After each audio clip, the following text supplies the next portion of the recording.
Right now, again, because this is a seminar for parents primarily, I would like to introduce you to another parent.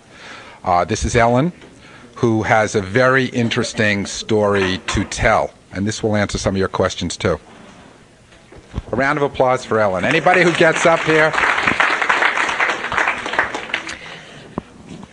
I just want to start by saying how much these men mean to me, particularly Jonathan Berendt. My son David, I have a David also, is 22 almost now, and when he was born perfectly normal. And when he was 8 months old, he had minor surgery to correct a problem he had, some webbing on his fingers. As a result of the surgery, he was brain damaged, and we didn't know it at first. We didn't know it for quite a long time, actually, until he was 4 years of age. I have to say that I'm glad to be here. It's very emotional for me to speak about this. It brings up a lot of feelings, and I'm happy to share with you. If I could help you in any way, I'm happy to do this.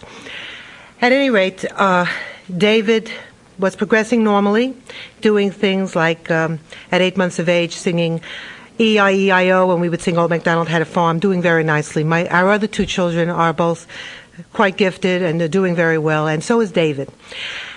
And when he was 17 months of age, he had grand mal seizures, which was a result of the surgery. What we didn't realize, he was having petit mal seizures all along. And since I didn't know what it was and my husband didn't know what it was, we just attributed it to the effects of the surgery. When he went into the hospital after the grand mal seizures, they found that he was, at 17 months of age, 9 months developmentally, 9 months physically, 9 months emotionally, 9 months in every sense of the word, exactly where he was when he had the surgery. He went, at the age of 4, he began therapy with a traditional therapist, and the man was wonderful, tried his very, very best for David. It did not help David. David was what you would call an elective mute. Besides being labeled retarded, we were told when he was 3 not to waste our time. He would never be any different. He was retarded. His IQ, I believe at the time, was something like 60. We did not give up. We didn't know exactly what to do, but we did not give up. We continued trying. The therapist that he went to kept trying, and he really tried very hard, but he didn't know what to do either.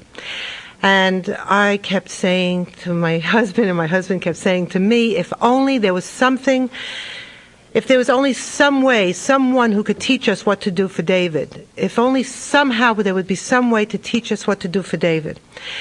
And when David was turning 13, that June, I turned on the radio station at 11 o'clock at night, and lo and behold, I heard a gentleman introducing Jonathan Berendt, social phobias, social disabilities. I don't remember the exact wording, and my ear was glued to the radio station.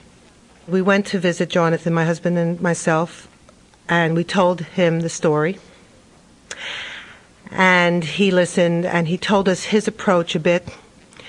And when we left the office, my husband, who does not believe in therapy at all, he doesn't believe in therapists and so on, he started to cry, and he said, I think we found help for David. The main thing that he did for us was to not keep doing for David. He showed us how to let David do for himself. Where's David now? Oh, where's the thank you? Where's David now? All right, David finished up Summit School. He has an RCT diploma, which is a regular high school diploma. He is he goes on job interviews. He has no fear. The trouble is he is learning disabled, and he is not Mr. Suave and Mr. Sophisticated. He walks in there. He has a lot of ability. He could do a job. He could work in a mailroom. He could do more than that. He could do many, many things, and he does them well because he's done work for different things that I'm involved in, different things that he's involved in. He's very involved. He's very, very busy. He has friends. He's busy. I I fall asleep before he comes home. Okay, he goes out with his girlfriend. Couple of girlfriends. Yes, but he has one girlfriend in particular who's a very lovely young lady. I actually was asleep when he got home. I have no idea when he got home, but I always, you kind of check. You want to make sure So I gave a peek and I saw his door was shut. I knew he was home. It's wonderful. I never thought that I would be up to, and I will say this, I would be up to, sex education kind of things and all of this stuff. I never thought there would be a female in his life. I never thought there would be males in his life. I never thought there would be friendship. I didn't think he would have social engagements. He is just, he could go and make reservations like the rest of us. He could go into, and has gone into the Plaza Hotel and asked to see a room because he wanted to get his mother for Mother's Day a gift certificate, and which he did. He is quite a guy. He's no longer an elective mute. I could count on him. He's just amazing. I'm very proud, and I really thank you. You're welcome. Don't go away. Don't go away.